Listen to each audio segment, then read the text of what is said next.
Once upon a time, there was a wealthy woman. She was married to a Viscount who owned many houses, built upon one of the most beautiful fiefs in that land, and countless riches. They also had numerous servants. Despite all this, the Viscount's wife was unhappy. She spent her days before the mirror, trying to satisfy herself. The Viscount, eager to please her, sent his servants to distant lands to fetch the most admirable gifts and spices. She would smile, but deep inside, an enormous emptiness remained. One day, as she admired herself in the mirror, sipping tea and retouching her makeup, she saw, through the reflection, a peasant woman. The simple woman was gathering twigs to cook on an old wood-fired stove. The lady frowned and thought to herself, "Who is that peasant woman? I've never seen her around here." Later, she mentioned it to her husband.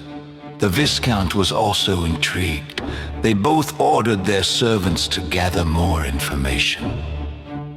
After some time, the servants returned with answers. The peasant woman lived in a humble shack among the trees of the fief. She had a wood-fired stove, simple clothes, 2 children, and 2 dogs. Her husband had left long ago on a journey and never returned. But there was something more. Despite her simplicity, the woman kept a secret. She collected verses and prose written on scraps of paper kept inside an old box. And in those fragments, poems and reflections, there were questions about the many whys of life's secrets from ancient books and precious teachings from past generations. They also said she was sensitive. Amid her studies of ancient sciences, she often had visions of the secrets of the future. When the Viscount and his wife learned this, they looked at each other and said, "This will make us even richer." They then issued strict orders that the servants should discreetly steal the peasant woman's secrets and stand guard among the trees to listen to her visions and relay them to their masters. As the years passed, the peasant woman grew poorer. She could no longer trade her poems nor share her visions. The villagers began to despise her, victim of gossip that, by order of the Viscount and his wife, had been spread everywhere. Little by little, she lost her identity. She withdrew. She gathered firewood ever closer to her shack. But time went on, and the woman's children and dogs grew. Despite the poverty, they decided to free themselves from the Viscount and his wife. However, the stolen secrets were the noble's trump card, used as currency of power among the court's elite.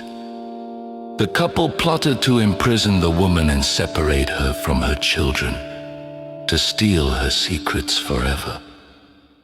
Tired, the peasant woman decided to keep her visions only for herself. She thought, "There is no justice in this land. Everything belongs to the Viscount and his wife.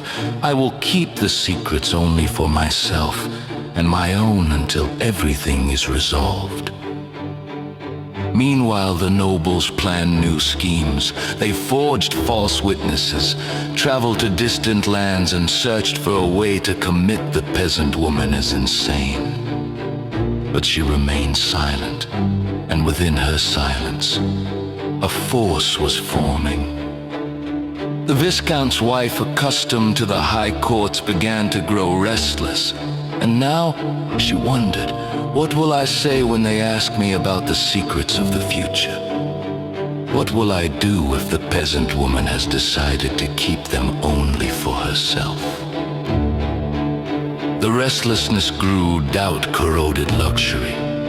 And the meetings, once about banquets and jewels, began to revolve around a single obsession: how to force the peasant woman to speak. Meanwhile, through the mist and the trees of the fief, the woman and her children prepared their crossing. They planned to travel quietly across the land, taking with them the poems and visions, not as treasures to be stolen anymore, but as an inviolable legacy. And so the myth was born of the woman who saw the future, and of the Viscount and his wife who, though surrounded by gold, could never buy what they lacked: the peasant woman's free soul.